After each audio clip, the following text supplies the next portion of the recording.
읽은 예수 그리스도의 말씀은 예수님이 하신 말씀 중에 가장 과격한 말씀 중에 한 부분이 되어집니다. 그 뒤로 우리가 읽지는 않았지만 이렇게 말씀이 이어지고 있죠. 내가 온 것은 사람이 그 아버지와 딸이 어머니와 며느리가 시어머니와 불화하게 하려 함이니 사람의 원수가 자기 집안 식구리라. 이런 말씀으로 이어지고 있습니다. 간혹가다 이 말씀을 쭉 읽어 나갈 때 그러한 반응들을 보게 될 때가 있습니다. 사람의 원수가 자기 집안 식구니라 라는 말씀이 이제 읽혀지면 자기도 모르게 아멘, 그런 분들, 맞다, 그렇지, 내 삶을 얘기해 주시는구나, 뭐 이렇게 이제 반응하는 경우들이 요즘 적지 않습니다. 진짜로 집안 식구가 다른 사람들보다 더 못하게 원수 같은 그러한 삶을 사는 분들이 적지 않게 있기 때문에 이 말씀은 우리가 그렇게 아멘으로 받아들여질 때가 있지만 이 말씀은 절대로 그러한 말씀이 아니다라는 것입니다. 오늘 말씀은 특별한 상황을 가지고 있습니다. 어떤 상황이냐면 예수님이 제자들에게 전도를 보내십니다. 10장의 앞에 부분에 보면 예수님께서 제자들을 선택하시고 그 12를 내보내시면서 그들에게 권능을 주신다라는 말씀이 있습니다. 그리고 나서 그들에게 12를 보내시면서 명하여 이르시되, 그러면서 이제 이 말씀이 쭉 이어지고 있습니다. 그러니까 지금 그 땅에서 예수 그리스도를 아는 사람들이 거의 전무한 상황에서 그 죄된 땅에서 예수님이 제자들을 보내서 복음의 말씀을 전하게 하시려는 게 그들에게 얼마나 힘들고 어려운 여정이 되겠습니까? 그들의 마음을 이제 강하게 붙들어 주시기 위해 예수님이 말씀해 주신다는 거죠. 아마 이런 일들을 당할 거다, 저런 일들을 당할 거다, 이런 준비를 해라, 저런 준비를 해라. 그러면서 너희들 시련 당하고 너희들이 사람들에게 고통도 당하지만 두려워하지 말아라. 이제 그런 말씀들을 쭉 이제 하고 계시는 가운데 이제 오늘이 우리가 읽은 말씀이 들어 있다는 것입니다. 아까도 말씀드렸지만 이 제자들이 예수 그리스도의 복음의 말씀을 전하러 나가려고 할 때에 그들을 막는 장애는 한두 가지가 아니었을 것입니다. 얼마나 예수님이 그리스도라는 것을 전하고 하나님의 나라가 이 땅 가운데 임한다는 것을 그 유대교로 쪄들어 있는 사람들에게 전한다는 것이 얼마나 어려운 과정이었겠습니까? 그런 여러 장애들 가운데 이 제자들에게 굉장히 무시 못할 큰 장애물 하나가 있음을 얘기하고 계신다는 거죠. 그게 무엇이냐면 가족이라는 거죠. 가족, 친척이라는 것입니다. 여러분 생각해 보십시오. 다들 유대교에 쩔어 있고 그 전통에 매여져 있는데 그 중에 달랑 제자, 그 제자 한 사람만 예수님을 믿고 있는 거예요. 그 예수님을 전하러 간 거예요. 그럴 때 가족들이 그 사람을 어떻게, 그 제자를 어떻게 대하겠느냐라는 거죠. 야, 너 때문에 우리 집안이 안 편해. 예수님이 평화를 주셨다고 왔으면서 너 때문에 우리 집안은 평화가 깨졌어. 너 하나가 지금 이단아처럼. 그러니까 우리가 지금 힘든 거야. 너 빨리 들어와서 우리랑 같이 있고 거기 따라다니지 말고 그거 하지 말고. 그러한 회유와 협박들이 얼마나 가족들로부터 있을 수밖에 없는 구조가 되겠느냐라는 거죠. 그런 상황 가운데에 예수님께서 그 제자들의 마음을 강화시켜 주신다는 것입니다. 너희들 내가 화평을 주려고 온 것이 아니다라는 거죠. 검을 주러 왔다라는 것을 분명히 깨달으라 라고 얘기하신다는 것입니다. 여기서 얘기한 화평은요, 예수님이 우리에게 주시려는 그 화평과는 다른 화평인 겁니다. 이 화평은 뭐 이렇게 표현하면 좀 그렇지만 불완전한 화평, 일시적인 화평, 거짓 화평을 의미하는 것입니다. 우리가 처음에 그 화평이 깨졌을 때를 다시 한번 우리가 생각해 보면 더 분명하게 나타나죠. 아담과 하와의 가정에서 있었던 일이지 않습니까? 하와가 선악과를 먹습니다. 그 선악과를 먹고 나서 이 하와가 자기만 먹고 자기만 지혜롭고 자기만 눈이 밝아지면 좋을 텐데 그렇지 않았습니다. 왜? 이 하와는 이 남편을 생각하는 마음이 또 끔찍했던 것 같아. 그래서 자기 혼자 안 먹고 남편 걸 또 뜯어가다가 또 남편에게 가져다 주죠. 여러분 같았으면 야 이리 와봐 이랬을 텐데 그것도 아니라 뜯어다가 가져다 줍니다. 그랬더니 아담이 이게 뭐냐고, 이게 어디서 났냐고, 왜 이런 걸 갖고 오냐고 막 면박을 주고 막 이런 게 아니라 그냥 평화롭게 받아 먹지 않습니까? 여과 없이 뭐 독이든 뭐든 아내가 준 건 순종함으로 먹는 평화로운 가정, 부부의 모습을 볼 수가 있습니다. 그렇죠. 선악과 왜 따먹어? 뭐 막 싸우거나 이런 게 아니고 서로 따다 주고 따온 걸 거침없이 먹어주고 둘이 그냥 알콩달콩 야 이거 맛있다 이러면서 굉장히 평화로운 그런 모습이지 않겠습니까? 그런데 그 평화롭게 먹는 그 자리가 진정한 평화의 자리였는가라는 거죠. 그렇지 않다는 것입니다. 일시적인 평화였을 뿐이죠. 나중에 결국 큰 환란이 닥쳤을 때는 그냥 산산조각 나버리고 마는 그러한 평화의 모습을 우리는 분명히 떠올릴 수 있어야 한다는 것이죠. 오늘 예수님은 그들에게 그러한 얘기를 하고 계신다는 것입니다. 제자들에게 나 때문에 가족이 너무 싸우고 불화가 되고 이거 아닌가. 그러나 그러한 생각 이전에 우리가 진정한 화평에 대한 깨달음을 이 제자들이 가져야 한다는 것입니다. 그들이 평화라고 얘기하는 건 평화가 아니고 타협이다라는 것입니다. 아담이 하와가 선악과를 따고 왔었을 때 이거 먹으면 안 된다고 강하게 어필하고 그에게 면박을 주고 막 싸우고 그러지 못했고 하와가 따다 주는 대로 그것을 먹었습니다. 평화롭게 보이지만 그건 평화라고 얘기하지 않고 악과의 타협이라고 우리는 얘기를 한다는 거죠. 지금 이 시대도 평화로운 때가 있습니다. 평화로운 곳이 있습니다. 그런데 그 평화로운 때와 평화로운 곳이 온전한 화평을 누리고 영원한 화평을 누리고 있느냐라고 얘기할 수 없다라는 것입니다. 오늘 예수 그리스도께서는 그들에게 화평이 아니고 검을 주러 왔다라고 얘기하시면서 그들에게 있어서의 가장 중요한 평화의 요점을 이야기하고 싶으시다라는 것입니다. 우리가 이전까지 평화, 화평에 대한 말씀을 몇 주간에 걸쳐서 나누었었습니다. 그러면서 우리가 공통적으로 찾아볼 수 있는 한 가지의 것을 발견하게 됩니다. 우리가 죄를 졌는데 그 죄를 하나님 앞에 먼저 아뢰지 않고 다른 사람의 죄로 자기의 죄를 가리려는 그런 모습들, 화평이 깨어지죠. 금방 빼앗고 빼앗기는 것들에 매이고 거기에 집중하는 것들, 그러한 모습이 화평을 깨트려 버립니다. 자기가 상처를 입고 그 상처를 만회하려는 가정 가운데 자기가 힘쓰고 애쓰는 그런 모습 가운데 화평이 깨진다는 거죠. 이 세 가지의 모습들 가운데 앞으로도 화평을 깨트리는 많은 요소들이 쭉쭉쭉 있지만 그 모든 요소들이 갖고 있는 공통적인 것 하나가 있습니다. 바로 뭐냐면 질서와 순서에 대한 문제이다라는 것입니다. 일시적인 화평과 일시적인 기쁨과 쾌락을 그들이 누리게 되어지지만 순서가 뒤바뀌었다는 것이죠. 질서가 없는 화평이 되어지고 있다라는 것입니다. 아담과 하와는 어떻습니까? 그들이 서로 주거니 받거니 먹으면서 그들의 일시적인 화평을 누리게 되었지만 거기서 하나님이라는 순서가 삭제되어 있다는 것입니다. 하나님 안에서 하나님부터 하나님께로부터의 이야기들이 시작되어져야 되는데 그들은 아담과 하와만 좋아지게 되어진다는 거죠.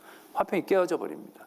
에서와 야곱이 장자권에 매이고 이 땅 가운데서 누리는 축복에 매일 때 그들에겐 화평을 찾아보기가 어려워진다는 거죠. 왜? 하나님께로부터 하나님이 주신 것들을 바라고 간절히 사모하는 마음이 있어야만 하는데 그 순서와 그 질서가 깨졌기 때문에 그 모든 것들이 의미 없는 평화와 화평이 되어지고 말았다라는 것이죠. 내가 상처 입은 것들을 내가 해결하고 내가 어떻게든 극복해 보려고 할 때 우리는 더 큰 불화와 갈등 가운데 빠져들 수밖에 없는 건 요셉처럼 그 상처를 하나님께 맡기고 하나님의 순서에서부터 질서 있게 그 일들을 시작했어야 진정한 평화가 있었을 터인데 그들은 그렇게 하지 못했기 때문에 이 땅 가운데 진정한 평화, 화평의 자리가 없다라는 것을 다시 한번 깨닫게 되어진다는 것입니다. 오늘 가정이 평화롭게 보여집니다. 서로 아무 문제 없이 사이좋게 지내는 것 같습니다. 그러나 하나님이라는 질서가 없으면 굉장히 모래 위에 지은 성과 같은 평화, 거짓 평화, 온전하지 못한 평화가 되어진다는 것입니다. 그래서 예수님께서는 얘기하신 겁니다. 그 거짓 평화를 깨트리고 나는 검을 줘서 너희들이 갖고 있는 그 지금 기존의 세상의 순서들을 잘라내고 새로운 하나님의 기준 가운데 있어 평화를 우리가 회복하기를 도전하고 계신다라는 것입니다. 십계명에 하나님께서 이스라엘 민족이 출애굽할 때 십계명을 주셨습니다. 아무것도 몇백 년 동안 종살이하며 하나님에 대해서 제대로 알지 못하던 그들에게 하나님은 이제 바른 하나님을 만나고 하나님의 은혜를 받는 길을 그들에게 가르쳐 주십니다. 첫 번째 계명이 뭐냐면 내 앞에 다른 신을 두지 말라라는 것입니다.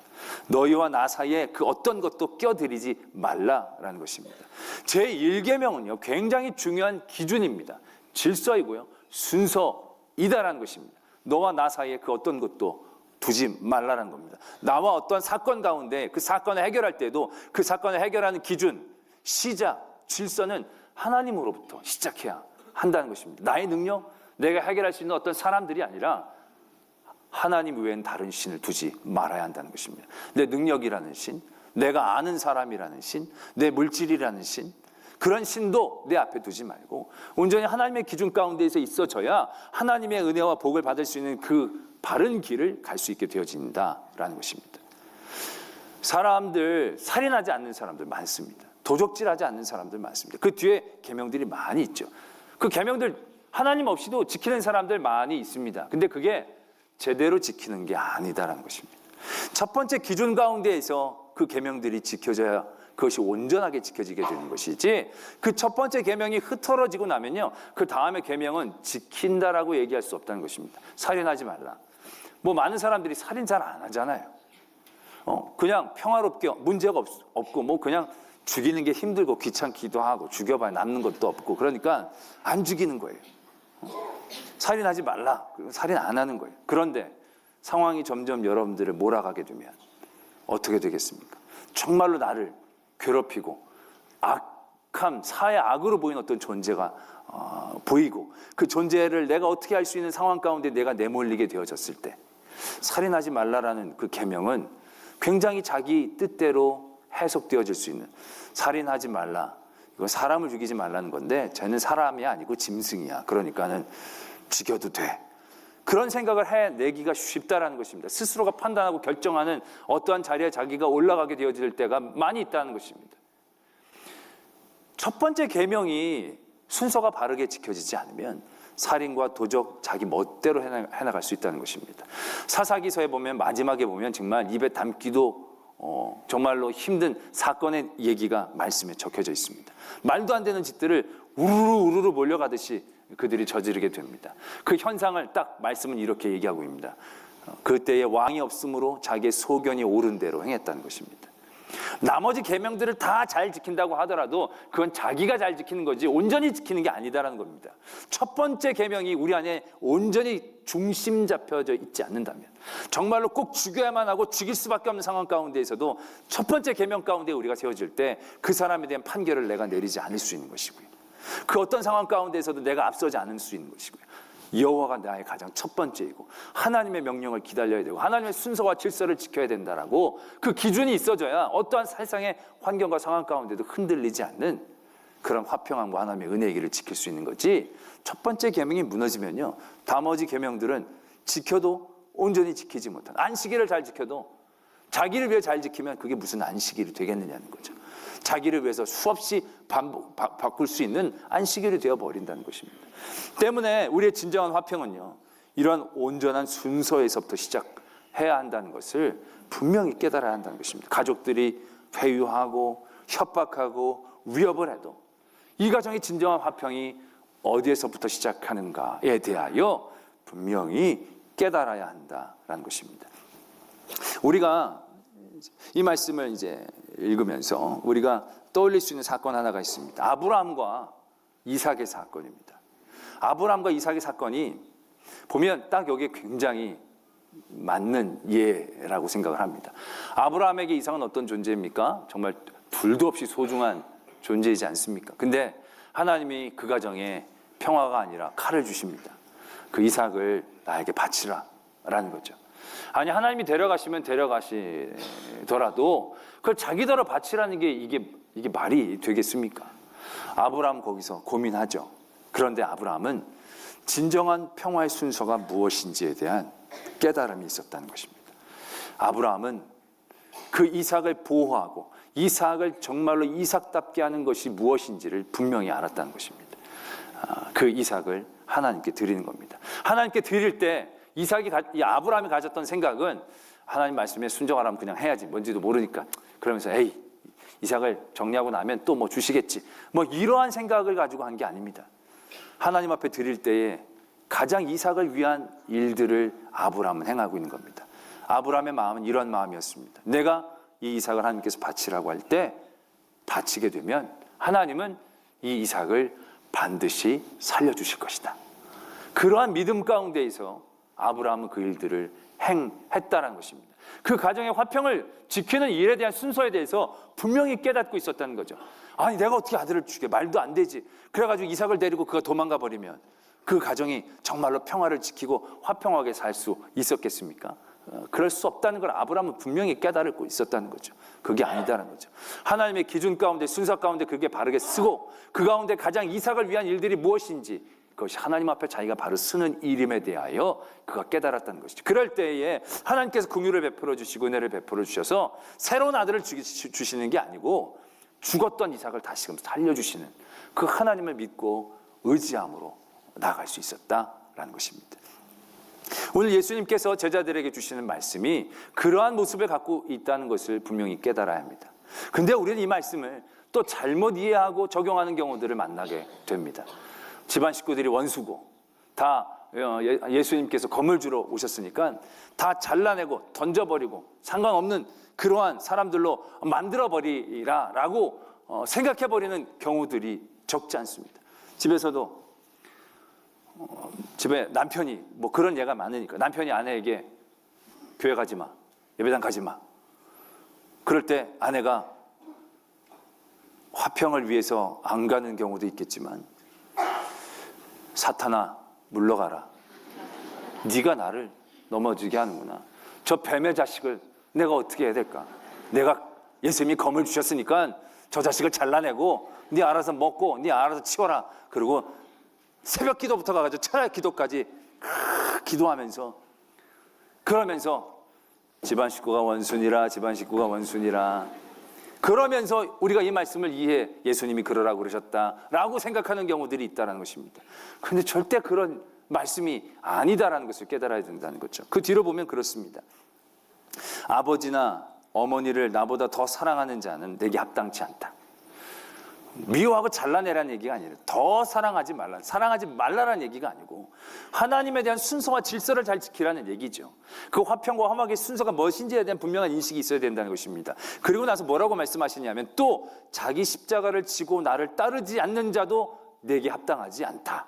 이렇게 적고 계신다는 거죠. 자기 십자가를 지고 따르지 않는 자도 합당하지 않다는 것입니다. 굉장히 중요한 말씀이죠. 하와가 선악과를 따왔습니다. 따와서 아담에게 줬더니 아담이 야 이거 먹으면 안 돼. 이거 하나님 먹지 말라라고 그랬는데 그때 하와가 그러면 나만 먹고 죽고 너는 혼자 잘 먹고 잘 살라고 그러냐고. 아 가정의 화평이 이러면 안 되지. 알았어 내가 먹을게. 이건 타협입니다. 그렇죠? 근데 하와가 뜯어갖고 왔어요. 뜯어갖고 와가지고 아담한테 이거 먹으라고. 이거 뭐냐고. 선악과라고. 이놈의 여자가 정신이 사탄아 물러가라. 주여 이 여인을 보시옵소서. 선악과를 먹고 나한테 먹으라고 합니다. 이 여인을 벌하여 주시옵소서. 요게 맞는 태도 같아 보이십니까? 요건 분노, 도피, 그리고 포기의 모습을 나타내고 있는 겁니다. 아담이 평소 하와에 대해서 유감이 좀 있었어요. 아무래도 별로 마음에 들지를 않아. 그런 차에 하와가 선악과를 따오면 그것으로 분노하죠. 이 사탄의 자식아. 아니면 넌 해도 안 돼. 포기하거나.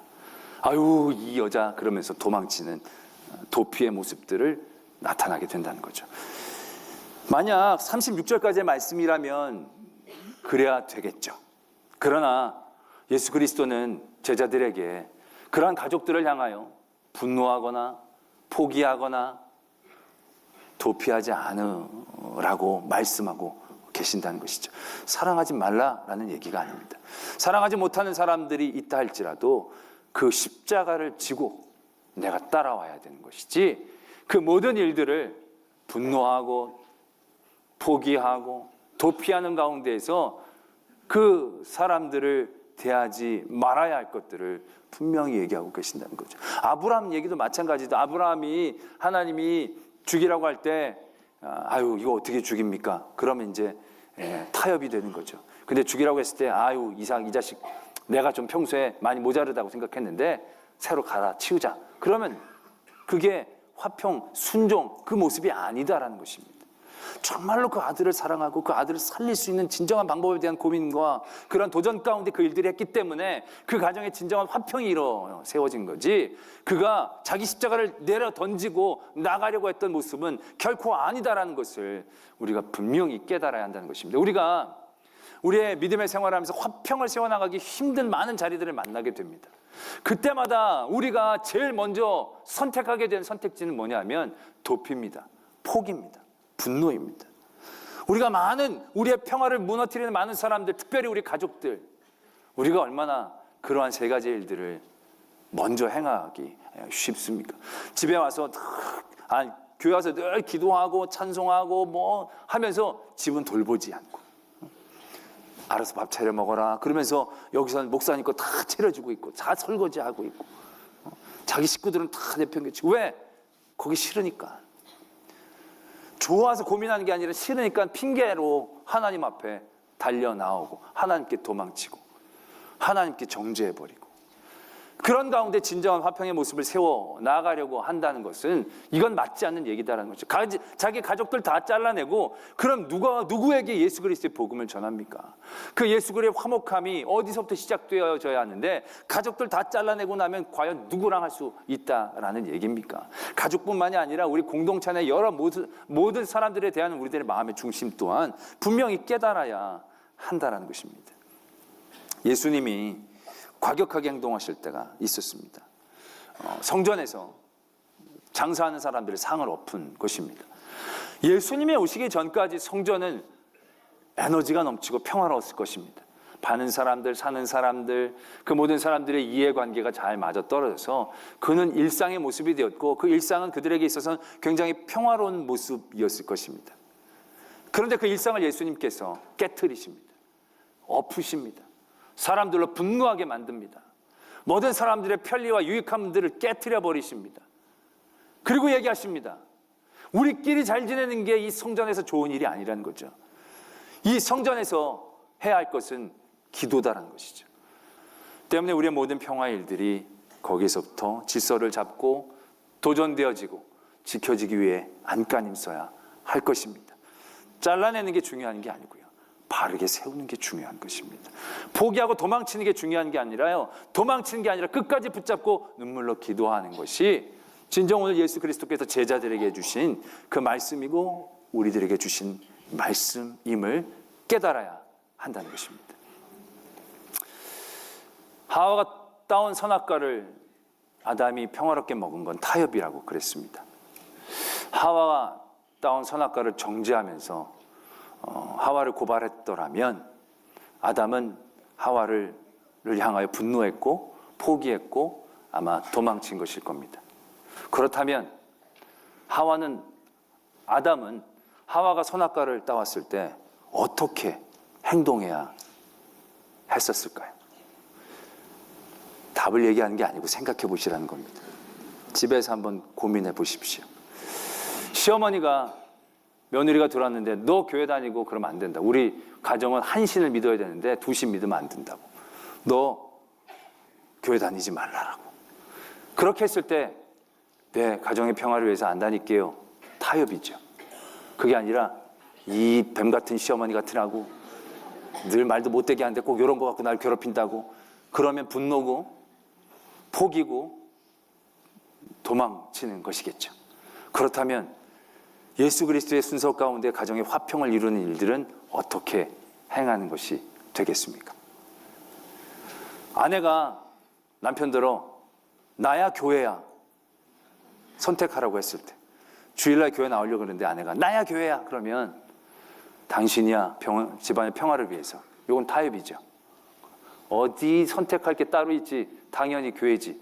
그러면 아내를 향한 분노고 포기고 정죄죠. 그럼 그때 남편은 아내에게 어떻게 하나님의 화평을 이루기 위해 행동하고 얘기해야 하는 것입니까? 저 오늘 얘기하려고 그러는 게 아닙니다. 한번 한 주일 동안 묵상해 보시고 어떻게 행동하는 게 아담이, 그 며느리가, 그 남편이 맞는 일이었을까? 그런 자리에 서는 분들이 많지 않습니까? 부모에게 대하여 자녀도, 자녀에게 대한 부모도. 그런 상황 가운데 진짜 오늘 예수 그리스도께서 말씀하시는 이 화평의 자리를 온전히 세울 수 있는 우리 성도된 사람들의 도전과 행동들은 어떤 것인지 한 주일 동안 고민해 보시고 하나님에게 응답을 받으실 수 있기를 도전합니다.